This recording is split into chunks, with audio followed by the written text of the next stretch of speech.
Hello friends, स्वागत है आप सभी का हमारे यूट्यूब चैनल केवी स्टडी में।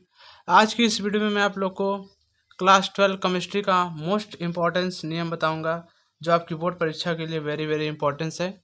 चलिए बिना देरी किए वीडियो को स्टार्ट करते हैं। अगर वीडियो पसंद आए तो प्लीज़ लाइक एंड सब्सक्राइब करिएगा।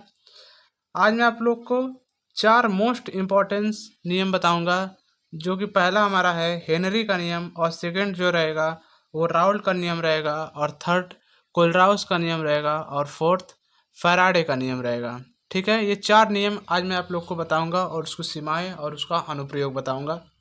चलिए बिना देरी किए स्टार्ट करते हैं वीडियो को। हमारा फर्स्ट क्वेश्चन है, अर्थात फर्स्ट नियम है हेनरी का नियम। हेनरी का नियम क्या कहता है, चलिए मैं आप लोग को बताता हूँ। हेनरी का नियम क्या कहता है कि स्थिर ताप पर, हेनरी के नियमानुसार आप लोग लिख सकते हैं आगे, स्थिर ताप पर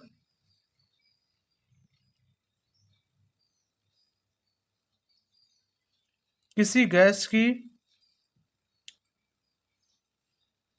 स्थिर ताप पर किसी गैस की द्रव में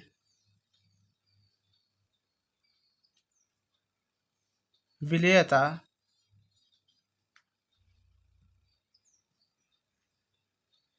गैस के दाब के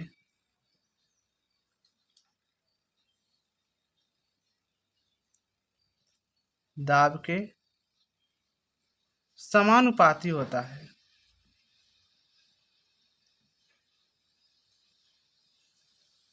समानुपाती, या तो आप कह सकते हैं अनुक्रमानुपाती, दोनों बात एक ही है। समानुपाती कहिए या अनुक्रमानुपाती कहिए, दोनों बात एक ही है।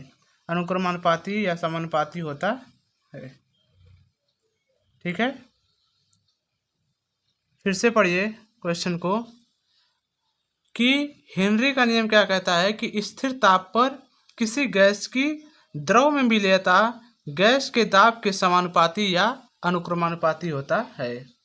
ठीक है, मान लीजिए ये एक पात्र है, ये एक पात्र है। ठीक है, इसमें जो विलायक है, अर्थात कुछ भी ले सकते हैं आप, पानी भी ले सकते हैं, कुछ भी ले सकते हैं, ये एक विलायक है अर्थात द्रव है। ठीक है, इसमें द्रव भरा हुआ है। ठीक है, अब यहाँ पर लिख देते हैं विलायक, क्योंकि विलयन में जिसकी मात्रा अधिक होती है उसे विलायक, जिसकी मात्रा कम होती है उसे विलय कहते हैं। ठीक है, अब मान लीजिए इसमें बाहर से हम कोई गैस इसमें मिक्स कर रहे हैं, मिश्रित कर रहे हैं। ठीक है, मान लीजिए O2 है, ऑक्सीजन है। ठीक है, ये गैस हम लोग इसमें मिश्रित कर रहे हैं, अर्थात मिला रहे हैं।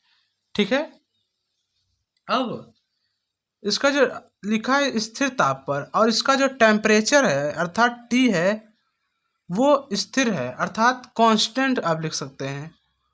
ठीक है, कांस्टेंट टेम्परेचर जो है वो कांस्टेंट है, अर्थात स्थिर है। ठीक है,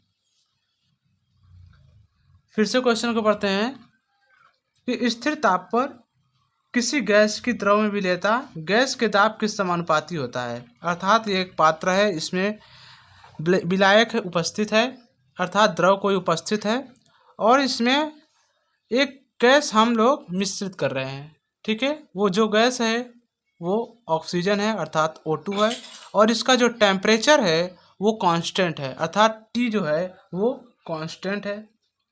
अब क्या कहता है कि घुली हुई गैस की मात्रा, इसमें जो घुली हुई गैस की मात्रा है, यहाँ पर लिख लेते हैं कि घुली हुई गैस की मात्रा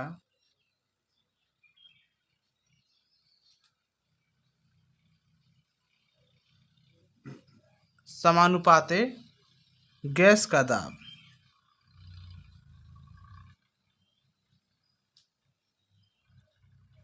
अर्थात इसमें घुली हुई जो गैस की मात्रा है वो समानुपाती होता है गैस के दाब के समानुपाती होता है, गैस के दाब के समानुपाती।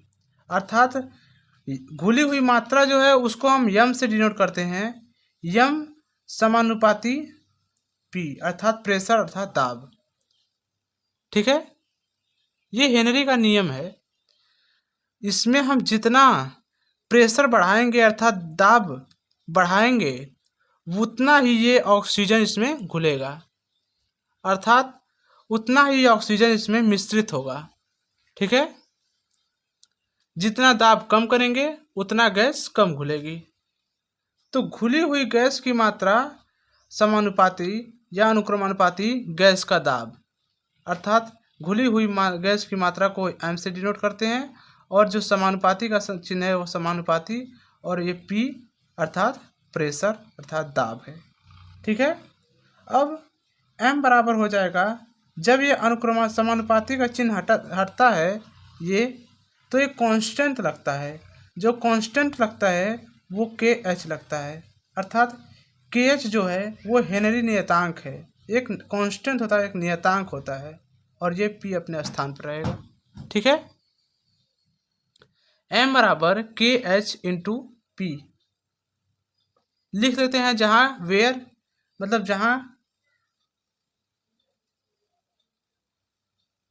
जहां एम बराबर और के एच बराबर और पी बराबर। ठीक है, के एच बराबर जो होता है वो हेनरी नियतांक होता है, हेनरी नियतांक। ठीक है, ये हेनरी नियतांक हो गया। और सॉरी दोस्तों, देखिए सीमाएं क्या कहता है हेनरी का, यह जो है तनु विलयन पर लागू होता है, तनु विलयन पर लागू होता है। ठीक है, जो सीमाएं होती हैं वह तनु विलयन पर लागू होता है। सेकंड है, यह नियम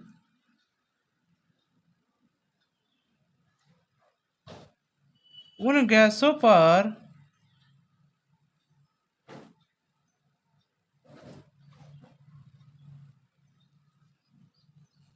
लागू होता है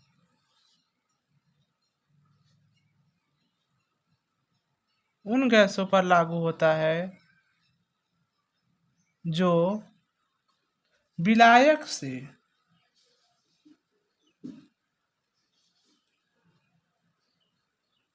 क्रिया नहीं करते हैं। ठीक है, विलायक से क्रिया नहीं करते हैं, उन गैसों पर यह लागू होता है। थर्ड क्या कहता है कि हेनरी का नियम जो है, हेनरी का नियम निम्न दाब व उच्च ताप पर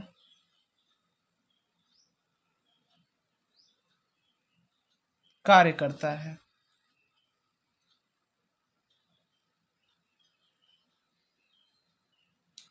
ये हेनरी के नियम की सीमाएं हैं। ठीक है, यह तनु विलयन पर लागू होता है, यह नियम उन गैसों पर लागू होता है जो विलायक से क्रिया नहीं करते हैं, और यह हेनरी का नियम निम्न दाब पर व उच्च ताप पर कार्य करता है। ठीक है, अब अनुप्रयोग देख लेते हैं।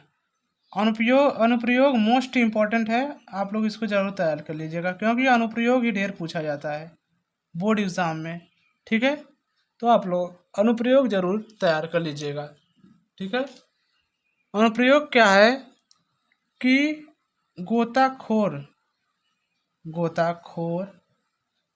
द्वारा सांस लेने में,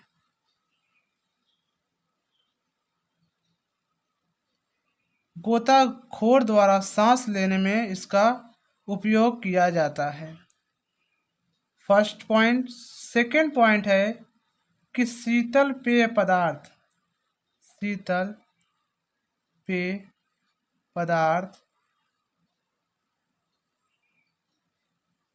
के उत्पादन में इसका प्रयोग किया जाता है। ठीक है। थर्ड पॉइंट क्या है कि पहाड़ों पर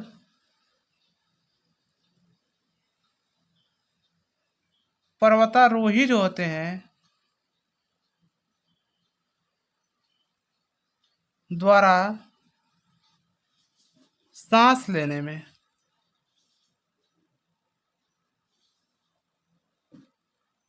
ठीक है, आप लोग समझ पा रहे हैं। फोर्थ पॉइंट है कि फेफड़ों की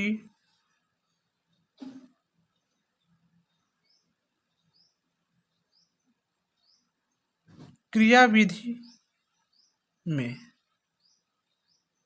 ठीक है, अनुप्रयोग है गोताखोर द्वारा सांस लेने में, शीतल पेय पदार्थ के उत्पादन में, पहाड़ों पर पर्वतारोही द्वारा सांस लेने में और फेफड़ों की क्रियाविधि में भी इसका उपयोग किया जाता है।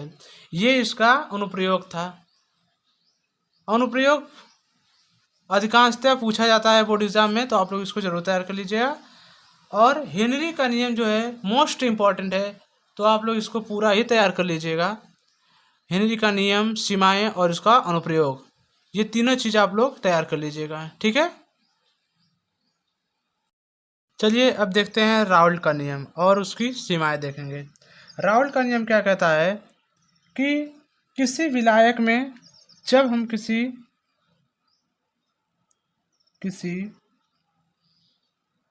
विलायक में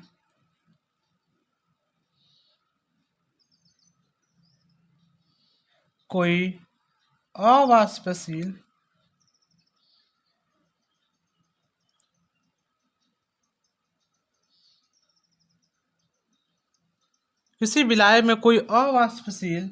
वैद्युत अनअवघट्य, किसी विलायक में कोई अवाष्पशील वैद्युत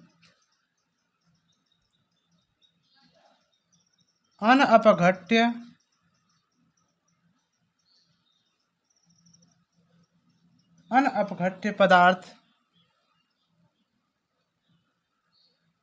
घोलने पर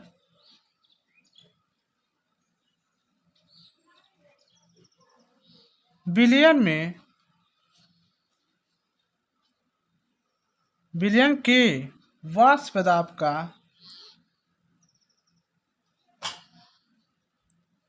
आपेक्षिक अवनमन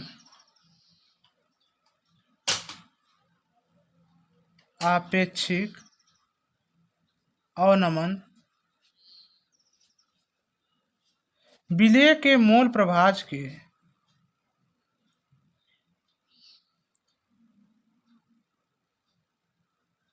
मोल प्रभाज कह सकते हैं या मोल अंश कह सकते हैं, दोनों बात एक ही है, मोल अंश के बराबर होता है। ठीक है, बराबर होता है। पहले आप लोग परिभाषा पढ़ लीजिए, उसके बाद मैं आप लोग को फिगर के माध्यम से समझा रहा हूँ। राउल्ट का नियम क्या कहता है कि किसी विलायक में कोई अवाष्पशील वैद्युत अनअपघट्य पदार्थ घोलने पर विलयन के वाष्प दाब का आपेक्षिक अवनमन विलेय के मोल प्रभाज के बराबर होता है। ठीक है, मान लीजिए ये एक पात्र है और इसमें विलायक अर्थात द्रव आप कह सकते हैं, ठीक है,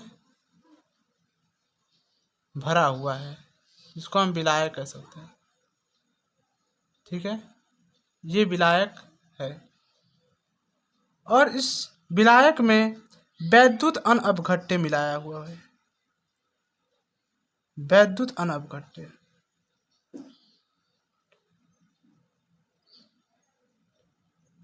ठीक है, इस विलायक में वैद्युत अनअपघट्य मिलाया गया है और इस विलायक का जो वाष्प दाब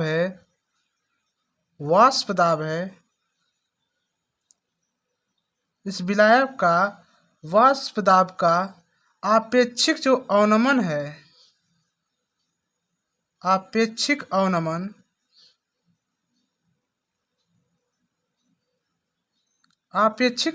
का मतलब होता है, अवनमन का मतलब हुआ कमी, अर्थात वाष्प दाब की कमी। ठीक है। आपेक्षिक अवनमन है वो मोल प्रभाज के बराबर होता है। अर्थात कहा क्या है, सिंपल भाषा में समझिए कि वाष्प दाब का आपेक्षिक जो अवनमन होता है वो विलेय के मोल प्रभाज के बराबर होता है। ठीक है। यहाँ पर हम लोग लिखेंगे कि वाष्प दाब का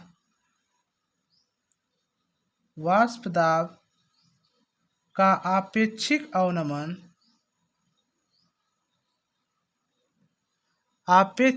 अवनमन बराबर हो जाएगा विलेय के मोल प्रभाज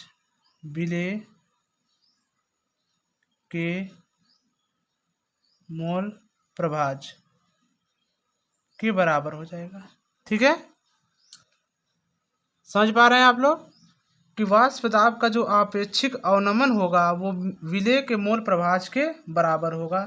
तो वाष्प दाब का आपेक्षिक जो अवनमन होता है वो P not minus P S upon P not equal विलेय के मोल प्रभाज।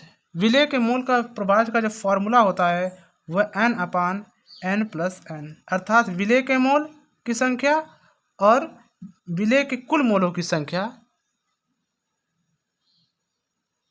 को ही मोल प्रभाज कहते हैं। यही है राउल्ट के नियम का फॉर्मूला। ठीक है। यही है राउल्ट के नियम का फॉर्मूला कि जब हम किसी विलायक में वैद्युत अनवघट्य पदार्थ मिलाते हैं तो उस वैद्युत अनवघट्य पदार्थ को मिलाने पर जब उसका वाष्प दाब का आपेक्षिक अवनमन होता है वो विलेय के मोल प्रभाज के बराबर होता है। ठीक है। जिसका formula P not minus P S upon P not equal to n upon n plus n, capital N। ठीक है। यही इसका फॉर्मूला आता है। चूंकि ये तनु विलयन के लिए पूछा है तो तनु विलयन के क्या होता है, चलिए देखते हैं तनु विलयन के लिए राउल्ट का नियम क्या कहता है। देखिए तनु विलयन के लिए क्या आता है। तनु विलयन के अर्थात इसके पहले जो फॉर्मूला लिखे थे n प्लस n बराबर जो होगा वो n के बराबर हो जाएगा। अर्थात स्मॉल n प्लस n बराबर जो होगा वो इस कंडीशन में आएगा कि वो कैपिटल N के बराबर हो जाएगा। तब क्या होगा कि P not minus P S upon P not equal to n upon capital N हो जाएगा। अर्थात उस फॉर्मूला में क्या था, n plus n capital N था तो उसके स्थान पे n प्लस n के स्थान पे कैपिटल N सिर्फ हो जाएगा। ठीक है। अब क्या होगा कि P not minus P S upon P not equal to, चूँकि हम लोग जानते हैं कि n बराबर W अपान m होता है। ठीक है। अर्थात विलेय का भार अपान विलेय का अणुभार। ठीक है। और कैपिटल N बराबर होता है कैपिटल W अपान कैपिटल M, अर्थात विलायक का भार अपान विलायक का अणुभार। ठीक है। तो n बराबर हम ये चीज़ लिख सकते हैं और कैपिटल N बराबर ये चीज़ लिख सकते हैं, बिल्कुल लिख सकते हैं। तो n के स्थान पे हो जाएगा, स्मॉल n के स्थान पे हो जाएगा small w upon small n, m upon capital W अपान कैपिटल M। अब उसके बाद क्या होगा कि ये फॉर्मूला कुछ इस प्रकार हो जाएगा P not minus P S upon P naught बराबर small w upon small m गुणे, ये जब ऊपर जाएगा तो इस capital M upon capital W। ठीक है। यही मेन फार्मूला है राउल्ट के तनु विलयन के लिए, यही मेन फार्मूला है। इस पे न्यूमेरिकल भी पूछा जाता है तो आप लोग इसको ज़रूर तैयार कर लीजिएगा, मोस्ट इम्पॉर्टेंट है। ठीक है। इस पे ज़रूर न्यूमेरिकल आता है आपके बोर्ड एग्ज़ाम में, तो आप लोग इसको ज़रूर तैयार कर लीजिएगा। ठीक है। अब चलिए देखते हैं, अब इसका हम देख लेते हैं प्रतीक, अर्थात इसको हम किस नाम से, अर्थात वेयर, मतलब वेयर यहाँ आप लिखते हैं वेयर, जहाँ पर P नॉट बराबर पी एस बराबर स्मॉल w बराबर स्मॉल m बराबर और कैपिटल M बराबर कैपिटल W बराबर। ठीक है, सबको हम जान लेते हैं कि किसको क्या कहा जाता है। ठीक है, तो जो पी नॉट है वो शुद्ध विलायक का वाष्प दाब है। शुद्ध विलायक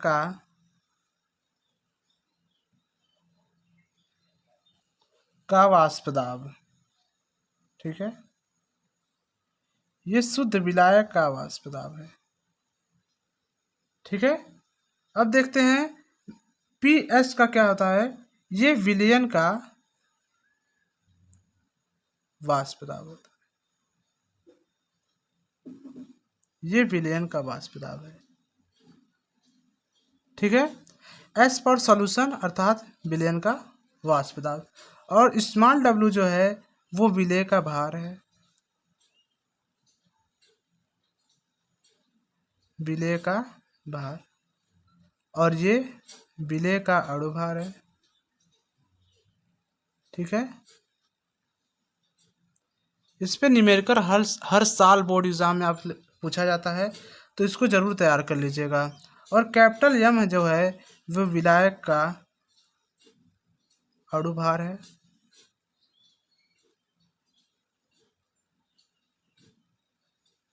और ये विलायक का भार है।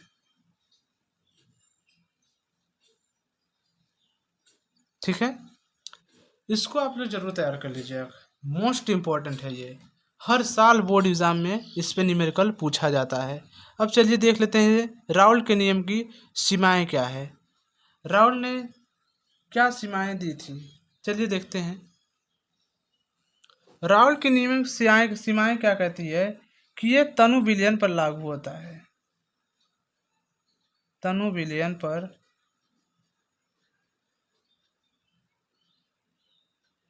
लागू होता है।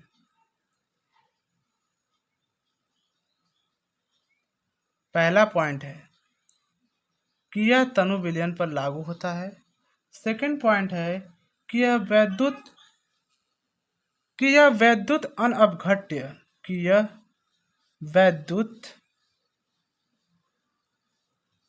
अनअपघट्य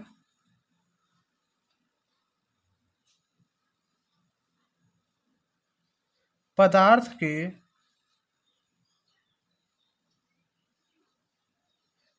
के विलयन पर लागू होता है।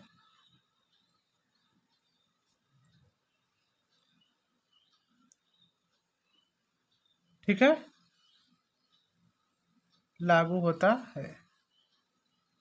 थर्ड पॉइंट है कि यह अवाष्पशील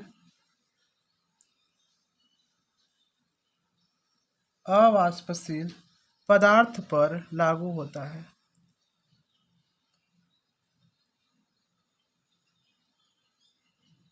अवाष्पशील पदार्थ पर लागू होता है। फोर्थ पॉइंट है इसमें जो ताप है स्थिर होना चाहिए।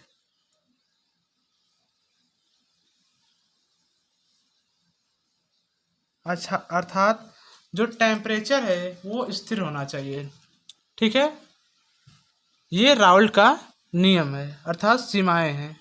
राउल के नियम की सीमाएं हैं। चलिए, अगर वीडियो पसंद आए तो प्लीज़ लाइक एंड सब्सक्राइब करिएगा। मिलते हैं ऐसे मज़ेदार वीडियो के साथ, तब तक के लिए धन्यवाद।